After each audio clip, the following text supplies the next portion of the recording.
You can create custom binder rings for digital planners in Canva. Open the Elements panel and search for a semicircle shape. Find this particular shape that's called brown half circle. Add it to your design and adjust its color and size to resemble a binder ring. Align it with the edge of your paper. Now add a small circle. Color it black and place it at the top curve of the semicircle. Send the circle backwards so it looks like a hole. Select both shapes and group them.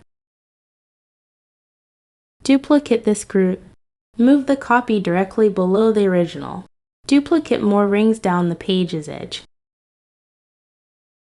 To change all the ring colors at once, select one, pick a new color, and click Change All when the prompt appears. This updates every ring simultaneously.